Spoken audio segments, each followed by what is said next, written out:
The lights of Dushanbe burned brightly inside the tennis and water sports palace as the final contest of the IBA Pro card approached, and the atmosphere carried that special tension that only comes when two fighters know there is nowhere left to hide. The crowd waited as Abdulaziz Abdupattaev of Uzbekistan made his entrance, carrying with him an impressive amateur pedigree and the confidence of a fighter who had already tasted championship success.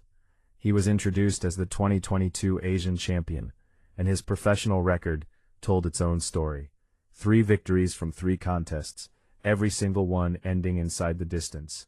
But across the ring stood Nekruz Salimov of Tajikistan, fighting in front of his home crowd and stepping into his second professional contest with something equally valuable on the line, the chance to announce himself on a major stage. The arena became louder as the two fighters approached the ring, their teams preparing them for what promised to be a battle of contrasting styles. Salimov possessed the taller frame, the longer reach, and the ability to fight comfortably from distance, while Abdupattaev was the more compact fighter, carrying the responsibility of closing that distance and forcing the taller man into exchanges. When the bell finally sounded, neither man rushed recklessly. They began by measuring one another, probing with jabs and looking for openings. Salimov immediately began using his reach, extending the lead hand and attempting to keep Abdupattaev at the end of his punches. Abdupattaev, however, showed why he had been so successful as a professional. He stepped forward with purpose, looking to attack the body and force Salimov backward. The opening exchanges quickly established the central tactical battle. Salimov wanted space, while Abdupattaev wanted to take it away. Every step became part of the contest. Every jab carried a message, and in the packed Dushanbe arena, the final fight of the night was beginning to reveal itself as a battle of intelligence, timing, patience, and courage. As the first round developed, Salimov began to find his rhythm. The taller Tajik fighter used his reach almost like a barrier, making Abdupattaev work for every opportunity to get inside. A long right hand came over the top, followed by a sharp left hand toward the body, forcing the Uzbek fighter to think twice before charging forward. Abdupattaev continued trying to close the distance, but the difference in range was becoming increasingly important. Whenever he stepped in aggressively, Salimov was ready with counters. One of the most effective weapons was the right uppercut, fired underneath as Abdupattaev lowered his level and attempted to attack. It was a dangerous punch against a compact opponent who was committed to moving forward.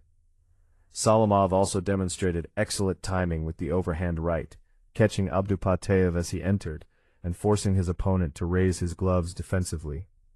The crowd reacted every time Salimov landed cleanly, sensing that the home fighter was beginning to control the geometry of the ring.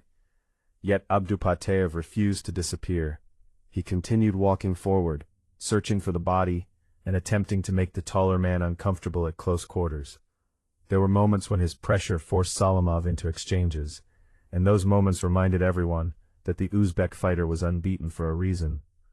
The round became a fascinating tactical contest, with Salimov trying to make every punch count while Abdupattaev tried to turn the fight into a physical battle. Near the closing stages, Salimov produced perhaps his cleanest shot of the round, a beautifully timed right hand over the top that landed with precision. The punch immediately caught the attention of the crowd and visibly caused Abdupattaev to tighten his defense. It was the kind of shot that demonstrated Salimov's timing perfectly.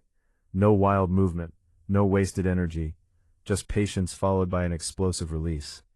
When the bell ended the opening round, both men returned to their corners, knowing that the fight was far from settled, but Salimov had already established a dangerous pattern. If Abdupattaev continued charging forward without disguising his entries, the longer fighter would have plenty of opportunities to punish him. The second round brought a new level of urgency, because Abdupattaev was now entering unfamiliar professional territory. His previous professional contests had ended inside the distance, meaning he had never needed to navigate the deeper waters of a professional fight in quite the same way.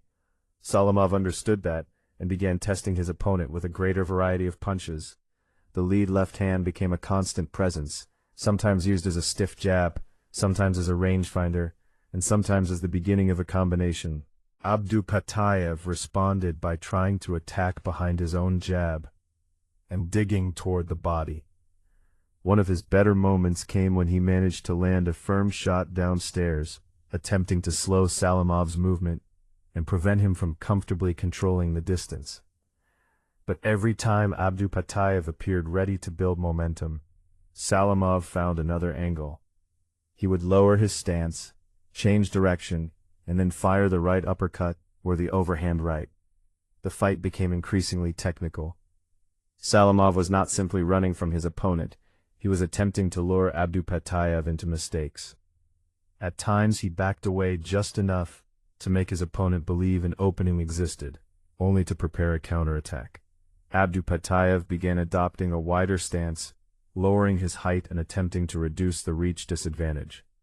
The strategy occasionally worked, but it also created awkward exchanges when both fighters missed, and their forward momentum carried them into close quarters. The referee repeatedly allowed them to work before separating them when necessary. There was no lack of effort from either man. Abdupattaev kept trying to impose his physicality, while Salimov continued looking for clean, precise counters. A particularly eye-catching sequence came when Salimov again threatened with the uppercut after a subtle movement of the front foot. Abdupattaev survived the danger and continued pressing.